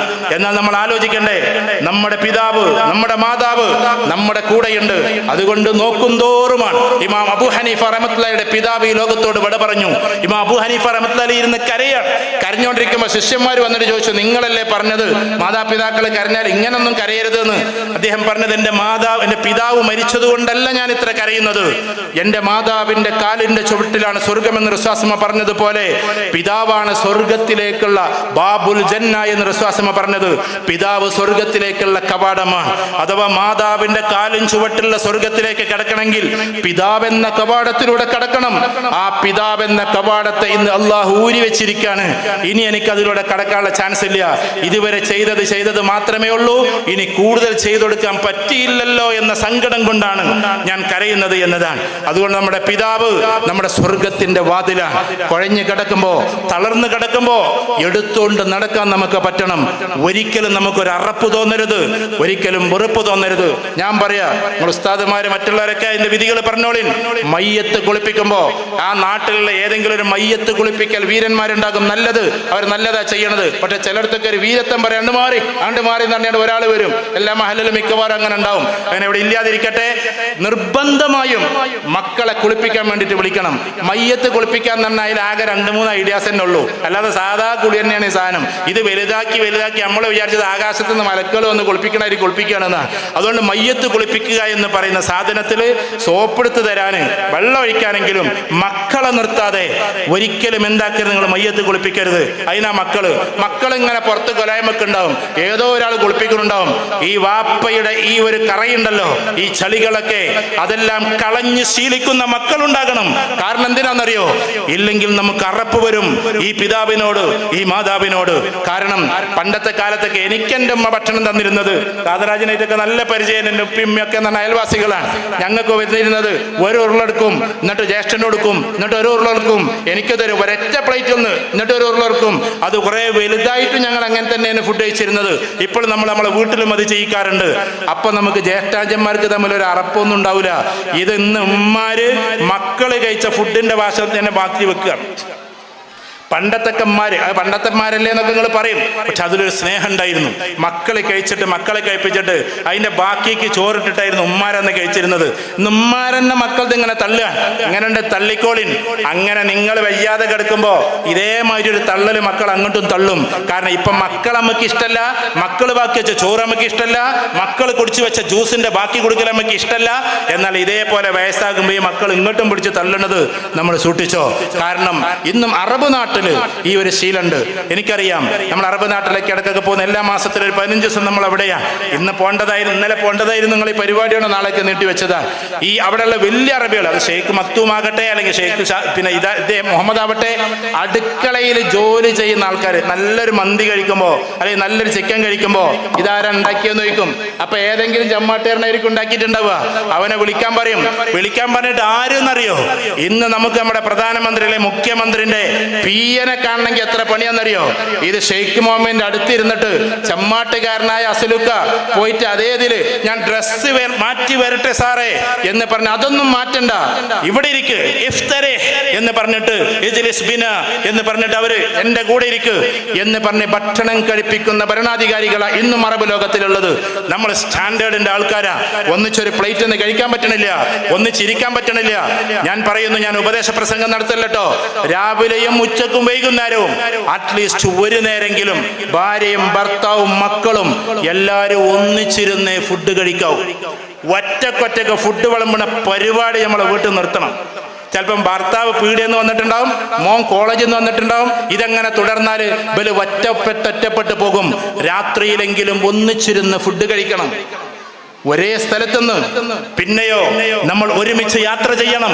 നമ്മുടെ മക്കൾക്ക് നമ്മൾ ഗഡ്സായി തോന്നണം. വാപ്പാൻ്റെത് ഒരു കോൺഫിഡൻസ് ആണ്. വാപ്പയിൽ നിന്ന് കിട്ടേണ്ടത് ഒരു കുട്ടിക്ക് നല്ല കോൺഫിഡൻസ് ആണ്. അത് നമുക്ക് കൊടുക്കാൻ പറ്റണം. ഉമ്മയിൽ നിന്ന് കിട്ടേണ്ടത് നല്ല സ്നേഹമാണ്. ഹൃദയം പോലെ സ്നേഹിക്കുന്ന ഒരാളാണ് ഉമ്മ, ബുദ്ധി പോലെ പെരുമാറുന്ന ആളാണ് പിതാവ്. അപ്പൊ ബുദ്ധിയും ഹൃദയവും ക്ലിയർ ആവണമെങ്കിൽ വാപ്പിമ്മയും ഒരേപോലെ സമയം ചെലവഴിച്ചു കൊടുക്കണം. അങ്ങനെ നമ്മുടെ കുടുംബത്തിൽ നല്ല ഐക്യമുണ്ടാകണം. പിന്നെ എളാപ്പ മൂത്ത മൂത്താപ്പമാർ, ജ്യേഷ്ഠന്മാർ, അനുജന്മാർ, പണ്ടത്തെ കാലൊക്കെ കഴിഞ്ഞു. നിങ്ങൾ ഈ പുതിയ തലമുറയിലെ കുട്ടികളോട് ചോദിച്ചോട്ടെ, അവർക്ക് ഒരു സെന്റേ ആവശ്യമില്ല, അവർക്ക് വീട് തന്നെ ആവശ്യമില്ല എന്നുള്ളടത്ത് അവിടെ നിൽക്കണേ. നമ്മളെന്ന് പറഞ്ഞാൽ പണ്ട് മുതൽ തല്ലൂടാൻ തുടങ്ങിയതാ. ഒരൊറ്റ വരണ്ടായിരിക്കും ഈ പിലാക്കുറ്റി ഉണ്ടതായിരുന്നു. ആ പിലാക്കുറ്റിയും പോയിട്ടുണ്ടാവും, അവിടുന്ന് മയന്തും പോയിട്ടുണ്ടാവും, ഒക്കെ പോയിട്ടുണ്ടാവും. ആ പിലാക്കുറ്റിന്റെ പേരും പറഞ്ഞിട്ട് ജ്യേഷ്ഠനും അനുജനും തമ്മിൽ എന്നും തല്ല്, അതിർത്തി തർക്കം. എന്നിട്ട് ഈ ജ്യേഷ്ഠൻ പള്ളിക്കൊക്കെ കൊടുക്കും 3 ലക്ഷം, ജ്യേഷ്ഠൻ ചിലപ്പോൾ അമ്പല കമ്മിറ്റി കൊടുക്കും 2 ലക്ഷം, ചിലപ്പോൾ അപ്പുറത്ത് ഭയങ്കര ഇതിഹാസത്തിന് കൊടുക്കും വേറെ 2 ലക്ഷം. സ്വന്തം സഹോദരന് കൊടുക്കാൻ പറ്റാത്ത നമ്മൾ എവിടെ കൊടുത്തിട്ട് എന്താ കാര്യം? അള്ളാഹു ഒരിക്കലും കബൂലാക്കുകയില്ല. അതുകൊണ്ട് എന്റെ പ്രിയപ്പെട്ടവരോട്, ജ്യേഷ്ഠന് അനുജന് സ്വത്ത് തർക്കത്തിന്റെ പേരിൽ ഇനി ഉണ്ടാകരുത്. ഇപ്പോഴും ഇതൊക്കെ പറയുമ്പോഴും കേരളത്തിന്റെ കോടതിയിൽ സ്വത്ത് തർക്കങ്ങൾ കൂടുതൽ നടക്കുന്നത് ജ്യേഷ്ഠാനുജന്മാരാണ്. ഉമ്മയെ ഉപ്പയെ ഇപ്പൊ വിരല് വരെ മുറിച്ചുകൊണ്ടോടെ അവസ്ഥയ്ക്ക് എത്തിയിട്ടുണ്ടെന്ന് ഞാൻ കേൾക്കുന്നത്. മയ്യത്തായി കിടക്കുന്ന സമയത്ത് മരിച്ചെന്ന് കാണുമ്പോൾ ബാഗിൽ വിരലുണ്ടല്ലോ, അതായിട്ട് പോയിട്ട് ഒപ്പിടുക. ചിലർ നോക്കുമ്പോൾ ഒന്നാകെ ദഫൻ ചെയ്തതിന് വിരല് കാണാനില്ല. ഉമ്മമാരങ്ങനെ, അല്ലെങ്കിൽ അമ്മായിമ്മമാര് അമ്മോശാങ്കര് അവസാന കാലത്ത് വിരുന്നുകൊണ്ടിരിക, എന്നിട്ട് എല്ലാം ഒപ്പിടിച്ചിട്ടാണ് പറഞ്ഞേക്കുക. പൊന്നരെ ഞമ്മക്കെന്തിനാ ഇതൊക്കെ? നമുക്കെന്തിനാ സ്വത്തുക്കൾ? സിക്കന്ദർ ചക്രവർത്തി, അലക്സാണ്ടർ ചക്രവർത്തി പറഞ്ഞിരുന്ന ഒരു സംഭവം ഉണ്ടായിരുന്നു. സിക്കന്ദർ ചക്രവർത്തി എന്നാ പറയാ, എന്റെ മയ്യത്ത് കൊണ്ടുപോകുമ്പോ 2 ഭാഗത്തേക്കും കൈകളിടണം, എന്നിട്ട് ആളുകൾ കാണണം ലോകം ഭരിച്ച ചക്രവർത്തി എങ്ങനെയാ തിരിച്ചു പോകുന്നത് എന്ന്. സിക്കന്ദർ എന്ന് പറഞ്ഞിട്ട് അദ്ദേഹം പറയാണ്, അഥവാ സിക്കന്ദർ വന്നിട്ടില്ല ഒന്നും കൊണ്ട്, സിക്കന്ദർ പോകുന്നില്ല ഒന്നും കൊണ്ട്, അതുകൊണ്ട് എന്റെ കൈ ശൂന്യമാണ്, ജനിച്ച പോലെ തന്നെ എന്റെ കൈ തിരിച്ചു പോകുമ്പോഴും എന്ന് പറഞ്ഞിട്ടാണ് അദ്ദേഹം പോയത് എന്ന് ചരിത്രത്തിൽ നമുക്ക് കാണാം. എന്റെ പ്രിയപ്പെട്ടവരെ, അവിടെ നമുക്ക് സ്വത്തിന്റെ പേരില മറ്റുള്ളതിന്റെ പേര്. ഇപ്പൊ അതിലും അപ്പുറത്താണ് ഈഗോ. കല്യാണത്തിന് വിളിച്ചില്ല, ഇങ്ങോട്ട് വിളിച്ചില്ല, അങ്ങോട്ട് വിളിച്ചില്ല, ഓൻ എന്നോട് അന്വേഷിച്ചില്ല. നാത്തൂനും തമ്മിൽ പ്രശ്നം. നാത്തൂനും തമ്മിൽ ഈ പരിപാടിക്ക് വന്നത് ഞങ്ങൾ ഒന്നും പറയില്ല കേട്ടോ. വേറൊരാൾ ഒരു ഓട്ടോറിക്ഷയിൽ, ഈ ആൾ ഓട്ടോറിക്ഷയിൽ, എന്നിട്ട് ഇവിടുന്ന് കേൾക്കുന്നത് സ്നേഹസമ്പുഷ്ടമായ സംസാരങ്ങൾ എല്ലാവരും കേൾക്കണം. അമ്മായി മരിക്കണ്ടാവും ഈ മൂലക്കലും, ഒരുവളിരിക്കണ്ടാവും ആ മൂലക്കൽ. ഒരിക്കലും കാണാതിരിക്കട്ടെ തമ്പുരാനെ എന്ന് പറഞ്ഞിട്ടായിരിക്കും കുടുംബസംഗമത്തിൽ നടക്കുക. ഇതെന്ത് രീതിയാ? ഞാൻ നിങ്ങളല്ല പറഞ്ഞല്ലോ, നിങ്ങളിപ്പോ ഭക്ഷണത്തിന് വേണ്ടി പിരിയാണ്. അമ്മായിമ്മയുടെ കൈയൊന്ന് പിടിക്കും, മരുമകളുടെ കൈയൊന്ന് പിടിക്കും, എന്നിട്ട് കൊണ്ടുപോയിട്ട് ചെരുപ്പ് ചിലപ്പോൾ തെന്നി വീഴും. ഇതായിരിക്കുന്ന ഒരുപാട് പ്രായം ചെന്ന ഉമ്മാമ്മമാര്, അവർക്ക് ചെരുപ്പ് നിങ്ങൾ ഇട്ട് കൊടുക്കും. ഇങ്ങനെ കുടുംബത്തിൽ ഒരു സ്നേഹോസ്ഫലമായ രംഗങ്ങൾ നടക്കട്ടെ. നാത്തൂനും തമ്മിലുള്ള പ്രശ്നങ്ങൾ തീരട്ടെ, മത്സരങ്ങൾ ഇല്ലാതെയാകട്ടെ, പരസ്പരം എല്ലായിടത്തും സുന്ദരമായൊരു ലോകമുണ്ടാകട്ടെ. ഇതെല്ലാം ഉണ്ടാകാൻ ഞാൻ അവസാനിപ്പിക്കുന്നു. ഉണ്ടാകാൻ നമ്മുടെ വീട്ടിൽ ദീനുണ്ടാകണം. ദീനല്ലാതെ വേറെ ഒന്നുകൊണ്ടും ഇതിന് യാതൊരു പ്രതിവിധിയുമില്ല. നിങ്ങൾ വിചാരിക്കേണ്ട കുറെ പൈസ ഉണ്ടായാല് എല്ലാം നടക്കുന്നു. പൈസ ഉണ്ടായ കുട്ടികൾ അങ്ങനെ കേറി പോയി, ഓരോ ടൂറ് പോയി, അങ്ങോട്ട് പോയി ഇങ്ങോട്ട് പോയി, നിങ്ങളറിയാത്ത ലോകത്തിലൂടെ അവർ സഞ്ചരിക്കും. കാരണം നിങ്ങൾ അവർക്ക് പൈസ മാത്രമേ പരിചയപ്പെടുത്തി കൊടുത്തിട്ടുള്ളൂ, വിദ്യാഭ്യാസം മാത്രമേ പരിചയപ്പെടുത്തി കൊടുത്തിട്ടുള്ളൂ. അതല്ല, എൻ്റെ പിതാവ് അതൊരു വല്ലാത്തൊരു സമ്പത്താണ്, എൻ്റെ മാതാവ് അതിലും വലിയ സമ്പത്താണ്. എൻ്റെ മാതാവിൻ്റെ കണ്ണുനീരുറ്റിയാൽ ഞാൻ പിടഞ്ഞില്ലാതെയാകും എന്ന വിശ്വാസമാണ്. അതുകൊണ്ട് ഡ്രഗ്സിന് വരെ പഠനങ്ങളുണ്ട്. സൈക്കോളജിസ്റ്റുകളുടെയോ സോഷ്യോളജിസ്റ്റുകളുടെ പ്രവർത്തനം കൊണ്ടൊന്നുമല്ല ലോകത്തിൽ ഇത്രയും ആളുകൾ ഇതിലേക്ക് പോകാതിരിക്കുന്നത്. മതപരമായ മൂല്യത്തിലൂടെയാണ്. 700 കോടി ജനങ്ങളിൽ ഏകദേശം 250 കോടി ജനങ്ങളിൽ 150 കോടി ജനം ഈ പറയുന്ന ഡ്രഗ്സിലേക്ക് പോകാതിരിക്കുന്നത് only because of ദീൻ ഉണ്ടായത് കൊണ്ടാണെന്നാണ് പഠനം. ഇത് നമ്മുടെ മുസ്ലിങ്ങളെ പഠനമൊന്നുമല്ല, UK-യിൽ നടന്ന പഠനമാണ്. സ്പിരിച്വാലിറ്റി ഉള്ളവർ ഡ്രഗ്സിലേക്ക് പോകുന്നില്ല. അവർ നല്ല കുടുംബ ബന്ധങ്ങൾ പുലർത്തുന്നു, അവർ നല്ല രീതിയിൽ നടക്കുന്നു. മലപ്പുറം ജില്ലയെ കുറിച്ചിട്ട് ഇവിടെ വന്നു പോകുന്ന എല്ലാവർക്കുള്ളത് എന്താണെന്നറിയോ? മറ്റു ജില്ലക്കാരെ ഞാൻ കുറ്റപ്പെടുത്തില്ല, അവരെ മാതാപിതാക്കൾ എന്ന ജീവനാണ്. അതിനു വേണ്ടിയിട്ട് എന്തും സഹിക്കാൻ അവർ തയ്യാറാണ്. ഞാൻ കണ്ടിട്ടുണ്ട് എയർപോർട്ടിൽ നിന്ന് വന്നിട്ട് ഒരുപാട് കുട്ടികൾ ഇതേപോലെ തന്നെ, അവർക്ക് 35-40 ആയിട്ടുണ്ടാവുള്ളൂ, നല്ല ജോലി റിസൈൻ ചെയ്തിട്ട് ഉസ്താദ് ഉസ്താദും ചിലപ്പം വിളിക്കും, ഉസ്താദ് ഞങ്ങൾ ദ്വാരക്കണം കേട്ടോ. ഞാൻ പറഞ്ഞു എന്തേ? ജോലി ഒഴിവാക്കി പോവാണ്. എന്തിനാ നീ ജോലി ഒഴിവാക്കിയത്? അല്ല, ഉപ്പാക്ക് സുഖമില്ല, ഇനി അതൊക്കെ കഴിഞ്ഞിട്ട് മതി ജോലി എന്ന് പുതിയ തലമുറയിലെ കുട്ടികൾ പറയാൻ. 35-ാം വയസ്സിൽ ഗൾഫ് ഒഴിവാക്കി വരിക, നല്ല ജോലിയൊക്കെ. എന്നിട്ട് പറഞ്ഞത് എന്താണെന്നറിയോ? ഉപ്പനെ നോക്കണം, ഉപ്പനതാക്കണം, ഉമ്മനെ നോക്കണം. അപ്പൊ എന്റെ ജോലിയോ ഇനി അതൊക്കെ കഴിഞ്ഞിട്ട് മതി, എനിക്ക് നല്ല ജോലി എപ്പോഴും കിട്ടും, ഇപ്പൊ അത്യാവശ്യ സാമ്പത്തികമൊക്കെ ഉണ്ടാക്കിയിട്ടാണ് ഞാൻ വരുന്നത് എന്ന്. എന്റെ പ്രിയപ്പെട്ടവരെ, പഴയ കാലത്ത് ഇവരുടെയൊക്കെ തലമുറയുണ്ടല്ലോ, അവര് ഗൾഫിലേക്ക് പോയിട്ട് തിരിച്ചു വന്നത് എന്റെ ഉപ്പ പറയാറുണ്ട്. എന്റെ ഉപ്പ എന്നെ കണ്ടത്, അഥവാ എന്റെ ജ്യേഷ്ഠനെ കണ്ടത് 2 കൊല്ലം കഴിഞ്ഞിട്ടാ. എന്താണ് മകൻ ജനിച്ചിട്ട് 2 കൊല്ലം കഴിഞ്ഞിട്ടാ കാണുന്നത്. കാണാൻ പോലും കഴിഞ്ഞിരുന്നത്. അതായിരുന്നു പ്രവാസ ലോകം എന്ന് പറഞ്ഞാൽ അന്ന്. പക്ഷേ എത്രയോ കാലം അവര് പ്രാർത്ഥിച്ചു, എത്രയോ പ്രാവശ്യം അവര് കടന്നുപോയി. ഇന്നും കോർഫുഖാനില് ഇപ്പോഴും ഒരു ഹോട്ടലുണ്ട്, കാലിക്കറ്റ് ഹോട്ടൽ. എന്താ ഹോട്ടലിന്റെ പ്രത്യേകത എന്നറിയോ? UAE-യിലുള്ളവർക്ക് അറിയാം. അഥവാ ഇവിടെ നിന്ന് ലാഞ്ചിക്ക് പോയിരുന്ന സമയത്ത് പത്തേമാരിയിൽ പോകുമ്പോ ആളുകൾ വിശന്ന് വലഞ്ഞിട്ട് ദുബായിയുടെ ഓരത്തിലേക്ക് എടുത്തു ചാടി നീന്തി, പാസ്പോർട്ടും ശരിക്കല്ല, സീലും ശരിക്കല്ലാതെ നനഞ്ഞു കുതിർന്ന് അവിടെ എത്തുമ്പോ ആ കാലിക്കറ്റ് റെസ്റ്റോറന്റിൽ നിന്നിട്ട് ഒരു റാന്തൽ വിളക്ക് ഇങ്ങനെ അണിയുന്നത് കാണുമായിരുന്നു. ആ റാന്തൽ ഇളക്കിയിരുന്ന ആൾ എന്തിനാ ഇളക്കണമെന്നറിയോ? അദ്ദേഹം ഫുഡ് കൊടുക്കാനാ. ആദ്യം വരുന്ന ആൾക്കാർക്ക് ഫ്രീ ആയിട്ട് ഫുഡ് കൊടുക്കാൻ. അങ്ങനെ ആദ്യം കഞ്ഞി കുടിച്ച് കയറിയതാ നമ്മുടെയൊക്കെ മുൻഗാമികളായ പിതാക്കന്മാർ. ആ റാന്തൽ ഇങ്ങനെ വീശിയ പാവത്തിന് UAE കൊടുത്ത പേര്, മലയാളികൾ കൊടുത്ത പേര് കഞ്ഞി മൗല എന്നാണ്, കഞ്ഞി തരുന്ന മൗലാന എന്നാണ്. ആ കുടുംബത്തിൻ്റെതാണ് ഇന്ന്, കുടുംബത്തിലെ ആളുകളുടേതാണ് ഇന്ന് സബുക്ക പോലെയുള്ള അവരുടെ മക്കളുടെയും പേരക്കുട്ടിയുടെ ഹോട്ടലാണ് അതൊക്കെ. ആ കഞ്ഞി മൗല അന്ന് വീശിയ വീശൽ അത് പിന്നീട് കഞ്ഞിയായി കൊടുത്ത് അങ്ങനെയൊക്കെയാണ് പഴയ ആൾക്കാർ കയറിപ്പോയത്. ഇന്നത്തെ AC ഇല്ലാത്ത ചൂടുള്ള ഭാഗത്ത് നിന്ന് പ്രവാസ ലോകം തീർത്ത് 30 കൊല്ലം 40 കൊല്ലക്ക് ഗൾഫിൽ നിന്ന് കഷ്ടപ്പെട്ട് മക്കൾക്ക് വേണ്ടി, മറ്റുള്ളവർക്ക് വേണ്ടി ഇതാ ഈ വോയിസ് നാളെ കേൾക്കുന്ന പ്രവാസികൾ അവർ ഇന്നും കഷ്ടപ്പാടിലാണ്. മഴ വന്നാൽ മഴ, ചൂട് വന്നാൽ ചൂട്, ജോലി നഷ്ടപ്പെട്ടാൽ അങ്ങനെ ബേജാറ് കൊണ്ട് തിളക്കുമ്പോ നമുക്ക് വേണ്ടിയിട്ട് ഒരുപാട് അവർ കഷ്ടപ്പെട്ടു. എന്നിട്ട് അവർ കാലം കഴിഞ്ഞിട്ട് തിരിച്ചു വരും. ആ സമയത്ത് പേരക്കുട്ടിക്ക് വല്ലിപ്പാൻ അറിയില്ല, വെല്ലിപ്പാന്റെ കൂടെ കളിക്കാൻ നേരമില്ല. അവന്റെ കയ്യിൽ ഒരു മൊബൈലാണുള്ളത്. മൊബൈലാണ് അവൻ ഏറ്റവും വലിയ വെല്ലിപ്പ. വെല്ലിപ്പ പറയും, മോനെ വാടാ, എന്നോട് വർത്താനം പറയട്ടെ. അപ്പുറത്തുനിന്ന് വെല്ലിമ്മ പറയും, എടി മോളെ ഒന്ന് വരുമോ, എന്നെ കാണാൻ പൂതിയായിന്ന്. ഉമ്മാന്റെ അപ്പ പറയും, ഉമ്മാന്റെ അപ്പ സുഖമില്ലാതിരിക്കും. ആ പാവം അല്ലെങ്കിൽ ഉമ്മാന്റെ ഉമ്മ ഉണ്ടല്ലോ, ആ സാധു നിങ്ങൾക്ക് വേണ്ടി ഒരുപാട് പ്രാർത്ഥിച്ചതാണ്. നിങ്ങൾ ജനിക്കുന്ന സമയം ഉമ്മ അകത്ത് കിടന്നിട്ട് എന്ന് ലേബർ റൂമിൽ കിടന്നിട്ട് കരയുമ്പോ ഇപ്പുറത്തെ തസ്ബീഹ് മാലകൾ മറിച്ചുകൊണ്ടൊരു പാവം വല്യമ്മ നിങ്ങൾക്കൊന്നും വരാതിരിക്കാനുള്ള മനുഷ്യകുലത്തിന്റെ ആദ്യത്തെ പ്രാർത്ഥന, നിങ്ങൾ എന്ന വ്യക്തിക്ക് വേണ്ടിയിട്ടുള്ള ആദ്യത്തെ പ്രാർത്ഥന, നിങ്ങൾ ഭൂമിയിലേക്ക് വരുന്നതിന് മുമ്പേ കറുത്തവളാണോ എന്നറിയില്ല, വെളുത്തവളാണോ എന്നറിയില്ല, കാലുണ്ടോ എന്നറിയില്ല, കൈയുണ്ടോ എന്നറിയില്ല, കണ്ണ് കാണുന്ന കുട്ടിയാണോ എന്നറിയില്ല. ഉമ്മ അവിടെ കിടന്നിട്ട് എന്ന് കരഞ്ഞ് വിലപിക്കുമ്പോ, ലേബർ റൂമിലെ കരച്ചില്ലാകുമ്പോ പാപം കരഞ്ഞുകൊണ്ട് ഒരു വല്യമ്മ ഇപ്പുറത്ത് ദുആ ചെയ്തിരുന്നു. അത് നിങ്ങളുടെ ഉമ്മയുടെ ഉമ്മയാണ്, അല്ലെങ്കിൽ നിങ്ങളുടെ ഉപ്പയുടെ ഉമ്മയാണ്. നിങ്ങൾ പിന്നെ +2 കഴിഞ്ഞ് ഡിഗ്രി കഴിഞ്ഞ് ആ വല്യമ്മ വിളിക്കാണ്, മോളെ വെക്കേഷനായിട്ട് ഈ ഒന്ന് വന്നില്ലല്ലോ, ഒന്ന് കാണാൻ വന്നില്ലല്ലോ എന്ന്. എനിക്ക് സമയമില്ല, പ്രൊജക്റ്റാണ്, അസൈൻമെന്റ് ആണ്, കോഴ്സുകളാണ്. വല്യമ്മനെ കാണാൻ പറ്റാത്ത ഈ സർട്ടിഫിക്കറ്റുകൾ ആകാശത്തിലേക്ക് വലിച്ചെറിയ കുട്ടികളെ. അഥവാ എല്ലാ സമയത്തും ഇന്ന് നിങ്ങൾ നോക്കുക, ഇൻസ്റ്റഗ്രാം ലോകത്തിലെ ഏറ്റവും കൂടുതൽ ആകർഷിക്കപ്പെടുന്ന വ്യക്തിത്വങ്ങളിൽ ഒന്ന് അത് റൊണാൾഡോ എന്ന് പറയുന്ന കഥാപാത്രമാണ്. ഒരൊറ്റ പോസ്റ്റ് ഇറക്കുമ്പോഴേക്ക് 5 കോടിയും 6 കോടിയുമാണ് അദ്ദേഹത്തിന്റെ കാണുന്നത്. അതിലൂടെ മീഡിയയിലൂടെ കോടികൾ വാങ്ങുന്ന ആളാണ്. പക്ഷേ അദ്ദേഹത്തോട് ചോദിച്ചു, ലോകകപ്പിൽ കപ്പെടുക്കലാണോ അതോ അമ്മയുടെ കൂടെ ജീവിക്കലാണോ ഒന്നാം സ്ഥാനം എന്ന് ചോദിക്കുമ്പോ വിത്ത് മൈ മദർ എന്ന് മറുപടി പറഞ്ഞ മഹാകളിക്കാരന്റെ പേരാണ് ദി ഗ്രേറ്റ് റൊണാൾഡോ എന്ന് നമ്മൾ പറയണം. അദ്ദേഹം കളിക്കുന്നതിന്, ഫുട്ബോളിന്, അതിനുവേണ്ടി എല്ലാണെങ്കിലും ഏത് ലോകകപ്പാണെങ്കിലും അമ്മ വിളിച്ചാൽ ഉടനെ ഓടിയെത്തും, എവിടുന്നാണെങ്കിലും ഓടിയെത്തും. അമ്മയെ ആൾക്കൂട്ടത്തിൽ വെച്ച് കെട്ടിപ്പിടിക്കും. റൊണാൾഡോയുടെ അമ്മയോട് റൊണാൾഡോയെ പോലെ ആളുകൾക്ക് സ്നേഹമാണ്, കാരണം അത്രമാത്രം സ്നേഹിച്ചു. ഇത് ഏതാ അമ്മ എന്നറിയോ? ഈ പാവം അമ്മ അതിന് മുമ്പ് 2-3 കുട്ടികളുണ്ടായത് കൊണ്ട് ആ കുട്ടികളെ വളർത്താൻ കഴിയാത്തത് കൊണ്ട് ഈ കുട്ടിനെ അബോർഷൻ ചെയ്യാൻ വേണ്ടി തീരുമാനിച്ചതാ. ഈ റൊണാൾഡോയെ അബോർഷൻ ചെയ്ത് ഒഴിവാക്കാൻ തീരുമാനിച്ചതാ. അതും റൊണാൾഡോക്ക് അറിയാം. അതുകൊണ്ടാണ് അമ്മയോട് കൂടുതലൊരു സ്നേഹം. എന്നെ ഒഴിവാക്കാതെ എന്നെ വളർത്തിയ അമ്മേ, നിങ്ങൾക്കാണ് എല്ലാം എന്ന്. നിങ്ങളെ ഗർഭം ചുമക്കുമ്പോൾ ഈ പ്രശ്നങ്ങളൊക്കെ ഉമ്മാക്കും ഉപ്പാക്കൊക്കെ ഉണ്ടായിരുന്നു. പക്ഷേ ഒന്നുമില്ലാതെ നിങ്ങളെ വളർത്തി വലുതാക്കി.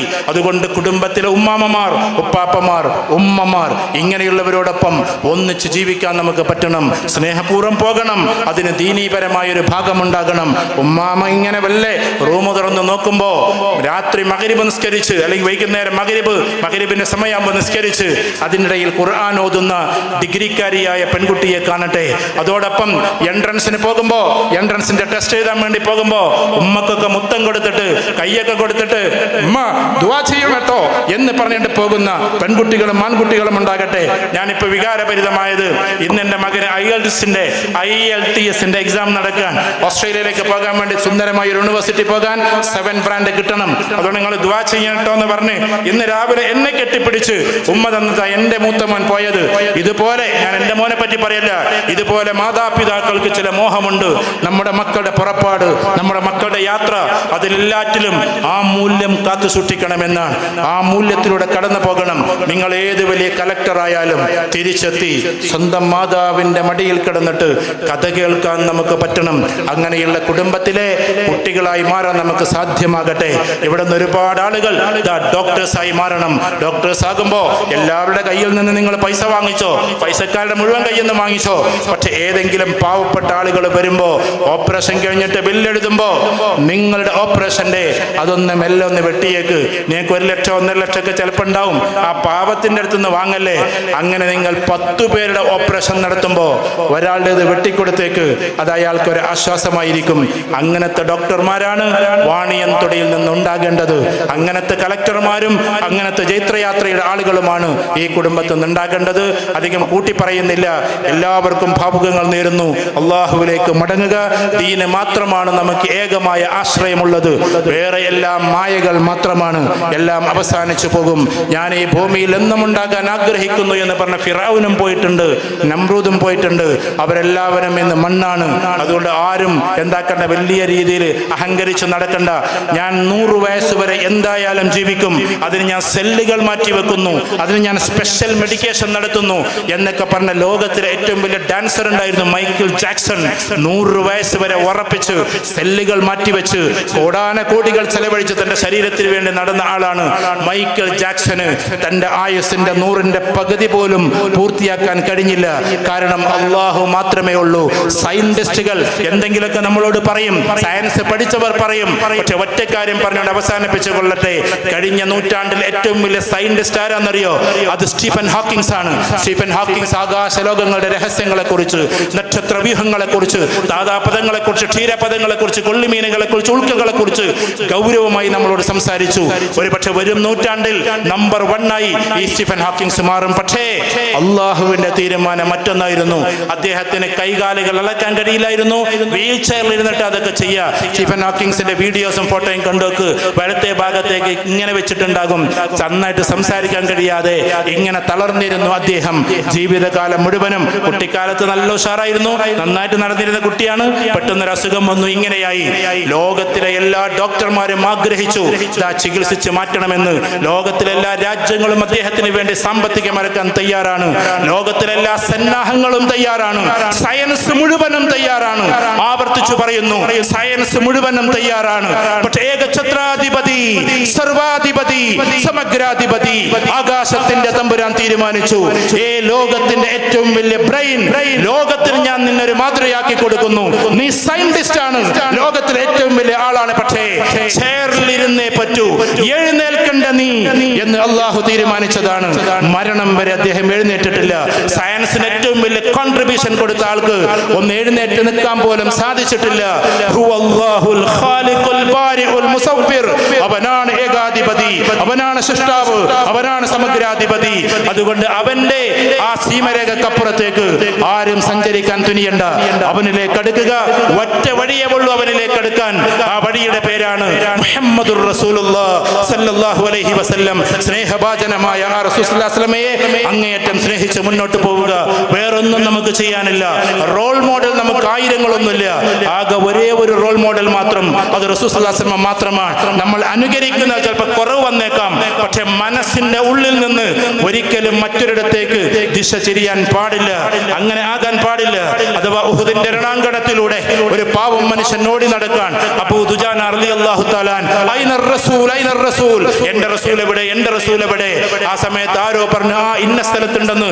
അങ്ങോട്ട് ഓടി ചെല്ലാൻ അയാൾക്ക് ആരോ വിളിച്ചു പറയുന്നുണ്ട്, ഇന്നി ഖതൽതു മുഹമ്മദ, ഞാൻ മുഹമ്മദിനെ കൊന്നിരിക്കുന്നു, നഊദു ബില്ലാഹ്. യുദ്ധത്തിന്റെ എതിരാളികൾ വിളിച്ചു പറയാണ്. ആ സമയത്ത് ഓടി ചെന്നപ്പോ 2 ആളുകൾ അമ്പെയ്യാൻ വേണ്ടി കാത്തു നിൽക്കാൻ. ഇപ്പൊ അമ്പ് വീഴും, നേരെ ചെന്നിട്ട് പതിക്കും. വിശ്വാസമേ ഈ ലോകത്തോട് വിട പറയും. അബൂ ദുജാന റളിയല്ലാഹു തആല ഓടി നേരെ ചെന്ന് വിശ്വാസമേ അണഞ്ഞൂട്ടി അങ്ങോട്ട് പിടിച്ചു. എന്നിട്ട് ഉറക്കെ വിളിച്ചു പറഞ്ഞു, അമ്പ് എന്നവരെ എയ്തുകൊള്ളുക, ഇനി എനിക്കൊന്നും നോക്കാനില്ല. അമ്പ് വന്ന് തറച്ചുകൊണ്ടേയിരുന്നു, രക്തം ഒഴുകിക്കൊണ്ടേയിരുന്നു, കൈകാലുകൾ തളരുന്നുണ്ട്, മരണത്തെ മുഖാമുഖം കാണുന്നുണ്ട്. അപ്പോഴും വിശ്വാസമയുടെ ചെവിയിൽ മന്ത്രിച്ചു, ഇല്ല റസൂലേ, നിങ്ങൾക്കൊന്നും വരാൻ ഞാൻ ഒരിക്കലും അനുവദിക്കില്ല എന്ന്. ഇതാണ് മുഹമ്മദുർ റസൂലുള്ളാഹ് സ്വല്ലല്ലാഹു അലൈഹി വസല്ലം. അങ്ങനെ സ്നേഹിക്കാൻ നമുക്ക് പറ്റണം. ആ ഏകഛത്രാധിപതിയെ അള്ളാഹുവിലേക്ക് തിരിയാൻ പറ്റണം. കുടുംബത്തെ എപ്പോഴും നല്ല രീതിയിൽ കാണാൻ പറ്റണം. ആരോടും അസൂയയില്ലാതെ, കുശുമ്പില്ലാതെ, കുനിഷ്ഠയില്ലാതെ എല്ലാവരും പരസ്പര സ്നേഹത്തിലാകണം. എല്ലാവരും, അത് സമ്പന്നരുണ്ടാകാം, അല്ലാത്തവരുണ്ടാകാം, രോഗികളുണ്ടാകാം, പാപങ്ങളുണ്ടാകാം, എല്ലാവരോടും ഒരേ പെരുമാറ്റം. അങ്ങനെ സന്തോഷത്തോടെ ഈ കുടുംബം പോകുന്നത് കാണാനാണ് ഈ യുവാക്കൾ ഇതെല്ലാം ഓടിച്ചാടി നടന്നു. ഇതാ നിങ്ങൾ അറിയുന്നുണ്ടോ, നിങ്ങൾക്ക് അവിടെ ഫുഡ് വിളമ്പിയിട്ട് കുറെ ആൾക്കാർ അത് കഴിക്കാൻ പോയി. ആ സാധുക്കൾ ഇത് കാണുന്നില്ല, കേൾക്കുന്നില്ല. എന്നിട്ട് നിങ്ങൾക്ക് വേണ്ടി ആ ചൂടത്ത് കിടന്ന് പോയ അവര് യുവാക്കളാണ്. അവർക്ക് വേണ്ടി പ്രാർത്ഥിക്കാൻ നിങ്ങൾ മറക്കരുത്. ഇതാ നിങ്ങളുടെ പ്രായം ചെന്നവർ, കാരണവന്മാർ ഒരുപാട് കഷ്ടപ്പെട്ടിട്ടാണ് നിങ്ങൾ ഇതിനെ കൂട്ടിയത്. ഇവരെ നിങ്ങൾ മറക്കാൻ പാടില്ല. നിങ്ങളുടെ കൂട്ടത്തിലെ വിദ്യാർത്ഥി കൂട്ടങ്ങൾ നാളെയുടെ പ്രതീക്ഷകളാണ്. ഇവിടുത്തെ ഓരോ ഉമ്മമാരും പ്രാർത്ഥനാപൂർവ്വം ഇന്ന് വന്നവരാണ്. ഇവിടുത്തെ യുവാക്കൾ നിങ്ങളെ എടുത്ത് പറക്കേണ്ടവരാണ്. അതുകൊണ്ട് ഏറ്റവും നന്നായി നിങ്ങൾക്ക് മുന്നോട്ട് പോകാൻ സാധ്യമാകട്ടെ എന്ന പ്രാർത്ഥനയോടെ ഈ വാണിയം തൊടി എന്ന് പറയുന്ന വീട്ടി ഫാമിലി ഉയരങ്ങളിൽ നിന്ന് ഉയരങ്ങളിലേക്ക് സ്നേഹോഷ്മളമായി പോകാൻ സാധ്യമാകട്ടെ എന്ന അർത്ഥവത്തായ പ്രാർത്ഥനയോടെ ഞാൻ വാക്കുകൾ ഉപസംഹരിക്കുന്നു. അസ്സലാമു അലൈക്കും വറഹ്മത്തുള്ളാഹി.